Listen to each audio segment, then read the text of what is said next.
मैं हूं आपका अनवर सर डॉक्टर बीसेन पाठशाला से।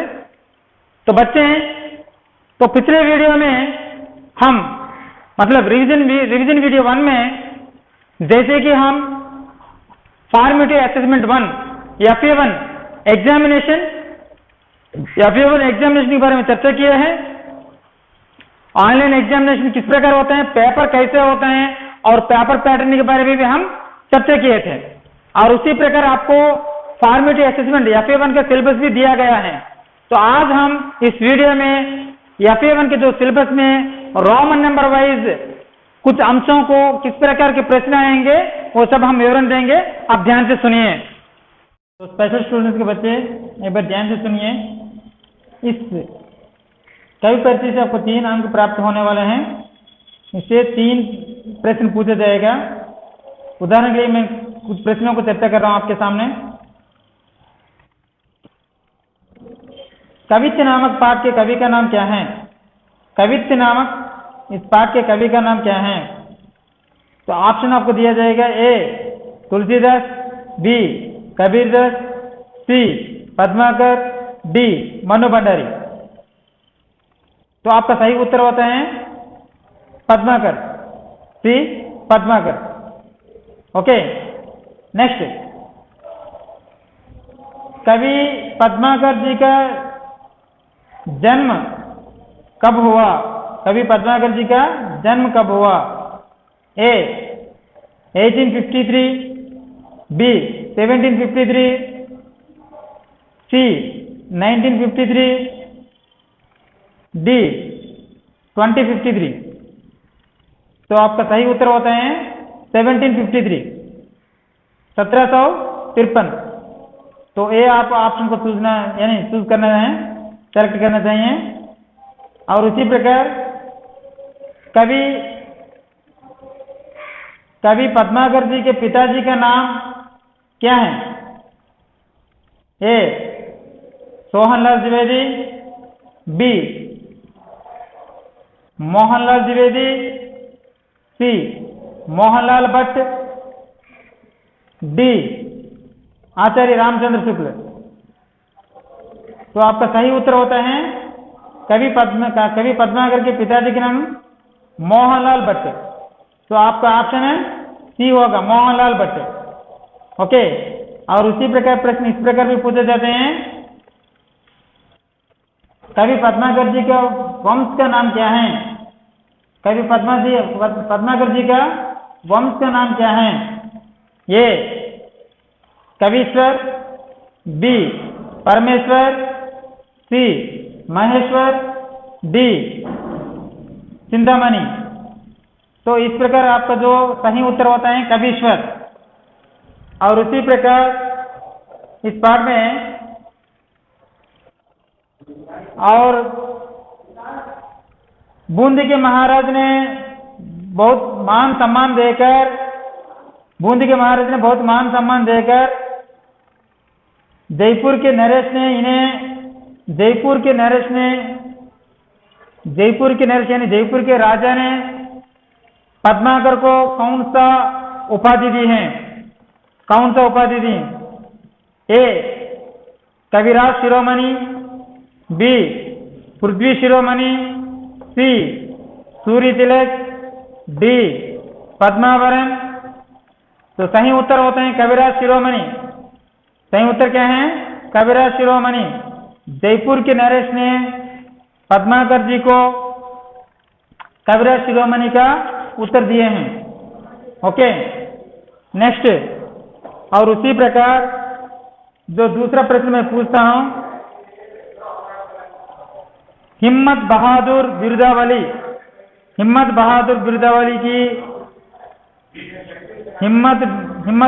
बिरुदावली की रचयिता कौन है यानी कवि कौन है?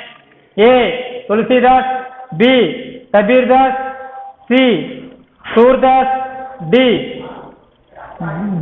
पद्माकर। तो सही उत्तर होता है पद्माकर। सही उत्तर क्या है? पद्माकर हैं। तो इस प्रकार हमें कवि परिचय से इस प्रकार प्रश्न पूछे जाएंगे, आप उसको आंसर करनी चाहिए। और उसी प्रकार हम चलते हैं अब विधा विशेष। तो विधा विशेष आपको 2 अंक मिलने वाले हैं। तो विधा विशेष में एक बार हम चर्चा करेंगे। तो आपको देखिए यहाँ पर स्क्रीन पर आपको विधा विशेष दिखाई दे रहे हैं। तो विधा विशेष होता है कवित्व, दृश्य योजना और शब्द योजना के लिए अत्यंत प्रसिद्ध हैं। कवित्व, दृश्य योजना और शब्द योजना के लिए अत्यंत प्रसिद्ध हैं। इसमें स्वच्छ और उदात्त कल्पना है। कवि की कृति आनंद और उल्लास के वर्णन प्रसंगों में खूब रमी है। इसमें कवित्व चंद हैं। इसमें कवित्व चंद हैं। कवित्व चंद मतलब क्या है? कवित्व चंद मतलब यह एक वार्णिक चंद है। यह एक वार्णिक चंद है। प्रत्येक चरण में 31 वर्ण यानी 31 लेटर्स और प्रत्येक चरण में 15 और 16 वर्ण में 33 स्थान आता है। ओके स्टूडेंट, और एक बार मैं दोहराता हूं, देखो विधा विशेष इस प्रकार है। यह एक कवित्व पाठ है। कवित्व, दृश्य योजना और शब्द योजना के लिए अत्यंत प्रसिद्ध है। इसमें स्वच्छ और उदात्त कल्पना है। स्वच्छ और उदात्त कल्पना है। कवि की कृति आनंद और उल्लास के वर्णन प्रसंगों में खूब रमी है। इसमें कवित्व चंद है। कवित्व चंद मतलब क्या है? कवित्व चंद मतलब यह एक वार्णिक चंद है। प्रत्येक चरण में 31 वर्ण है। प्रत्येक चरण में 15 और 16 स्थान पर 33 स्थान आता है। यह है उद्देश्य।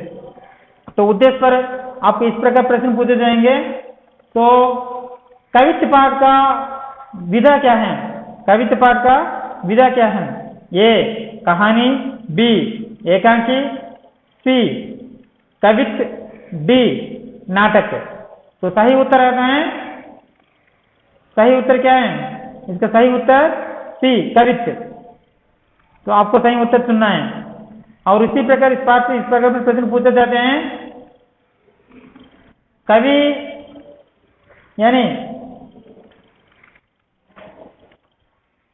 यह कौन सा चंद है? कवित्व कौन सा चंद है? कवित्व कौन सा चंद है? ए वार्णिक चंद, बी मातृका चंद, सी विषम चंद, डी असम चंद। ये वार्णिक चंद है। सही आंसर होता है ये वार्णिक चंद।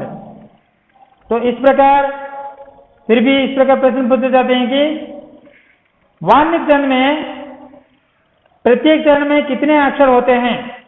वार्णिक चंद में प्रत्येक चरण में कितने अक्षर होते हैं? ये 31, बी 32, सी 35, डी 34।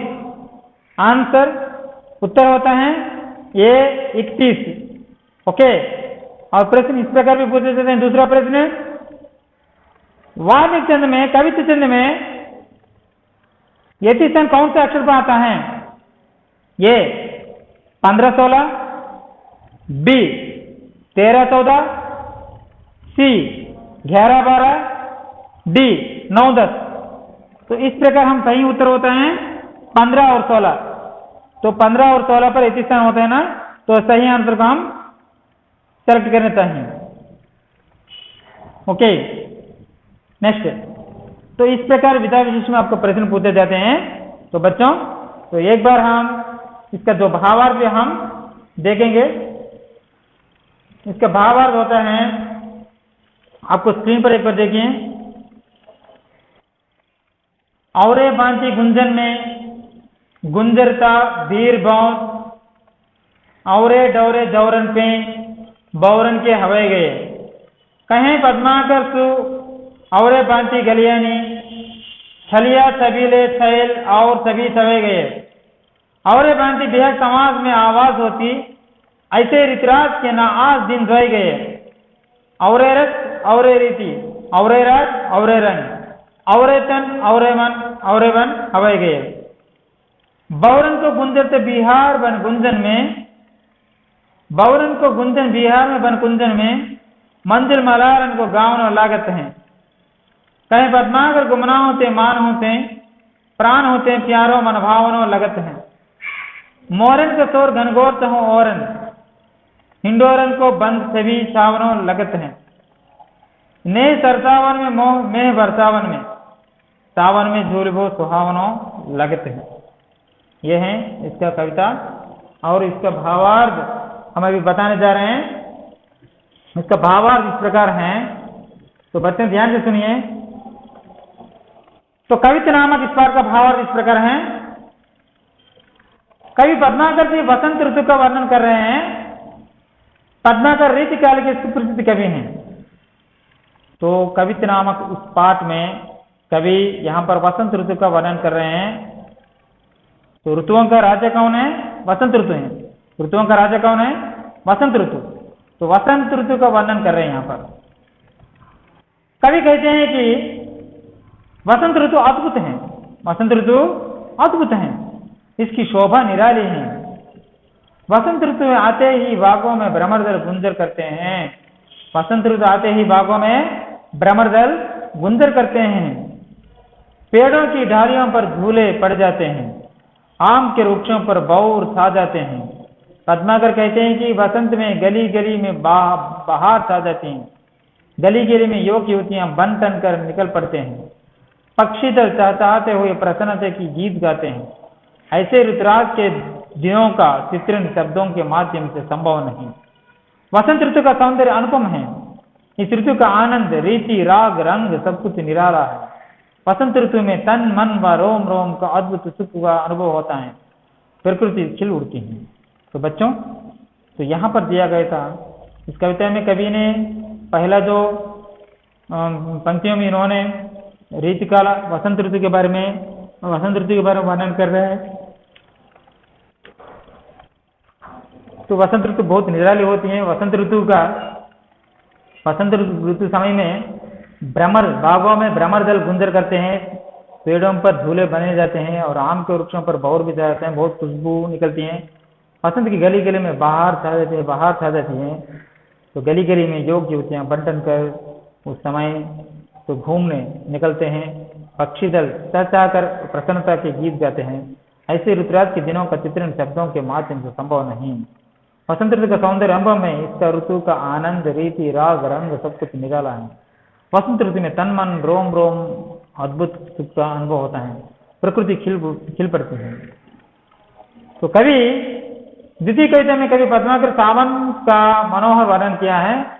इसके रचयिता पद्माकर जी हैं, वे रीतिकाल के सुप्रसिद्ध कवि हैं। कवि कहते हैं कि सावन के महीने में बौरों का गुंजर बड़ा आनंद होता है। लोग मल्हार गीत गाते हैं। पद्माकर जी का कहना है कि सावन के महीने के सौंदर्य पर तो अभिमान, मान तथा प्राण सब निर्भर किया जा सकता है। सावन की वर्षा मनभावना लगती है। चारों ओर घनघोर मेघ छा जाते हैं। उन्हें देखकर मोर शोर मचाते हुए नाचने लगते हैं। पेड़ों की झाड़ियों पर पेड़ सुंदर सुंदर झूले बड़े ही प्यार लगते हैं। चारों ओर प्रेम पूर्ण वातावरण होता है। यह महीना प्रेम सरसावन और मेघ सरसावन के लिए प्रसिद्ध है। यह अत्यंत सुहावना है। तो बच्चों, यहाँ पर ऋतुओं के राजा वसंत ऋतु के बारे में वर्णन किया गया और उसी प्रकार ऋतुओं की रानी वर्षा ऋतु के बारे में भी वर्णन किया गया है। तो बच्चों, इस अंश पर कुछ प्रश्न इस प्रकार दिया जाएगा। तो ऋतुओं का राजा किसे कहते हैं? ऋतुओं का राजा किसे कहते हैं? ए वसंत ऋतु, बी वर्षा ऋतु, डी ग्रीष्म ऋतु, डी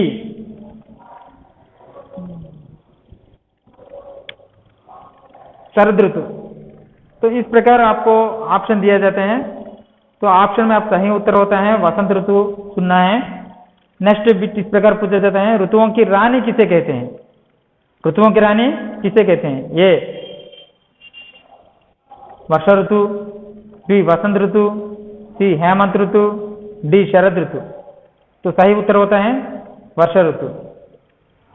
नेक्स्ट, कवि पद्माकर जी ने किस ऋतु का वर्णन किया है? कवि पद्माकर जी ने पहला कविता में पहले चरणों में किस ऋतु के बारे में वर्णन किया है? वसंत ऋतु के बारे में वर्णन किया है। और उसी प्रकार द्वितीय कविता में कवि पद्माकर जी ने किस ऋतु के बारे में वर्णन किया है? वर्षा ऋतु के बारे में वर्णन किया है, यानी श्रावण मास का जो वर्षा ऋतु के बारे में वर्णन किया है। और उसी प्रकार बौरों का दल कहाँ विचर रहा है? बौरों का दल कहाँ विचर रहा है? तो इसका उत्तर होता है बौरों का दल बाग बगीचे में विचर रहा है। तो उसको ऑप्शन दिए जाते हैं, ए बाल बगीचा, बी मैदान, सी आसमान में, डी धरती पर। तो सही होते हैं, सही उत्तर होते बाल बगीचा। बहुरंग दल कहाँ विचर रहा है? बहुरंग दल बाल बगीचे में विचर रहे हैं। मोर का नृत्य कैसा लगता है? मोर का नृत्य कैसा लगता है? मोर का नृत्य बहुत प्यारा लगता है। कैसा लगता है? प्यारा लगता है। Okay, next. तो बच्चों, ये हैं आपके जो इस प्रकार जो भावार्थ से भी प्रश्न पूछे जाते हैं। आप भावार्थ पढ़िए। भावार्थ से आपको लगभग 5 अंक मिलने वाले हैं। तो आप अपने जो भावार्थ ये सबको पढ़िए। ओके, आपको अभी तक जो भी समझा गया था ये सब आप घर में अभी तक जो भी हम समझाए थे उसको आप अपने वर्कबुक या स्टडी मटेरियल देखकर या टेक्स्ट बुक देखकर पढ़ने की कोशिश कीजिए। और आपको कहीं पर भी कोई डाउट हो तो आप मुझे कॉल कर सकते हैं। मैं आपको संख्या या संदेह को मैं दूर कर सकता हूं। तो अगले वीडियो में एक नया टॉपिक के साथ मिलेंगे, यानी उसका जो कंटिन्यू रिवीजन पार्ट क्या है उसको कंटिन्यू जो रिवीजन जो भी है उसके बारे में चर्चा करेंगे। धन्यवाद।